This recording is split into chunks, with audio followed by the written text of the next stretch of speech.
Okay, so I literally just got done talking about, Katara and Amon and the verses and all that stuff. And, I was done with it. I was like, okay, cool. Initially today, I was going to start talking more about Crook and all this other stuff. But somebody in the comment section has other plans. Please let me know if you're a Katara hater. Because, like, if you are, much respect. Own up to it. Because if I'm going to be honest, some of these takes, almost all of these takes doesn't make sense that you were stating. Katara watched Hama take water out of thin air, but she has never done it. That's why I said it's very important for you to watch the show with the sound on. Because Hama literally said that this is stuff that she's teaching Katara so she will be able to understand and master the bending technique that she has prepared for Katara to learn under the full moon. You've got to keep an open mind, Katara. I mean, it's not like there was a fighting scene where she used every single technique that she learned from Hama. No way. You know what? I'll probably name this series Fire Watch and then make a playlist of it when I'm finished uploading it. So, this person has more issues with Katara. And then furthermore, with the Earthbenders, none of them attacked her since the next scene is Aang getting shot. You're right, she didn't fight them. She just used a giant tidal wave to push them out of the way to catch Aang. Oh yeah, and she beat a couple of Earth Kingdom royal guards. But you got me there. I respect it because the next scene was Aang getting shot by lightning. And then they go on to say, as for Azula, she only beat her the first time when she was sane because it was a full moon. Do you not know how the full moon operates, right? The full moon is a power increase, not a skill boost. Because even if it was a full moon, because that looked like a very advanced water bending technique to me. But if we're gonna say it's 100% the moon, okay. She was legit about to slam Azula on her neck if Zuko didn't come in saving her. And then they go on to say Katara has only beaten actual characters when there was a full moon. The only exception is being Azula during the comet. Oh yeah, and by the way, I was just trying to be generous before, but the fight between Azula and Katara, that wasn't the full moon. It was pure skill based. So she had Azula dead to rights, who's an actual character, along with Jet, who was dead to rights, actual character. Oh yeah, we can't forget about her going against the, swamp monster, Hugh. And for those that don't know, Hugh is an actual character.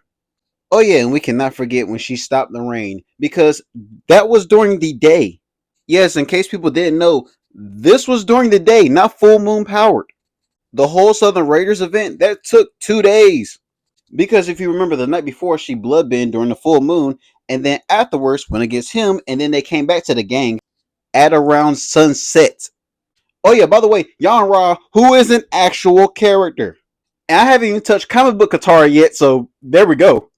Okay, so then they comment under the next Katara and Amon video, where they also state that, okay, first she didn't fight those earthbenders since the next shot is, Aang getting shot by lightning. They retreated. No, they didn't. They got washed over. Now, if you mean Aang and Katara retreated, I understand. But she still washed over the earthbenders.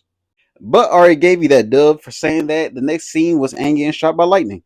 And then the next sentence is you reiterating what you said in the last video. But the last sentence, so if you ask me, Katara is an average bender. Average. So since Katara is an average bender, what does that make Azula since Azula lost to her without the full moon? Is she had to get saved by Zuko? If Katara is an average bender, now I'm curious on what you think an average bender looks like.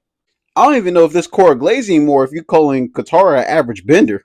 Now, this is the comment that was the number one winner because you did back to back to back, and this one's one stuck out. Katara is an average waterbender. I'm pretty sure you meant to put like a period there. Then it said, master that taught her, and Aang can do the same thing, and he isn't even in his prime. Okay, so you're telling me she's an average waterbender because she can do the same thing, the same level as a waterbending master that taught her and Aang. Average, mind you, average. Do we not know what the word average mean? And don't even get me started on the incredible feats that she does in the comics, where you're just in amazement and confused, like, oh, you're able to do all this now? But nah, Katara's average. Now, Amon, on the other hand, let's talk about, his waterbending feats. I'll wait. Oh yeah, he was able to swirl out the world like Paku. That's it. Oh yeah, let me put this t-shirt on real quick. Yeah. Okay, so y'all know that I made multiple videos where I say, Katara versus Amon. I have admitted that if Amon has bloodbending, easy, no different Katara. Easy. I didn't deny that one bit. But Amon without bloodbending, I said Katara, and it's not even funny.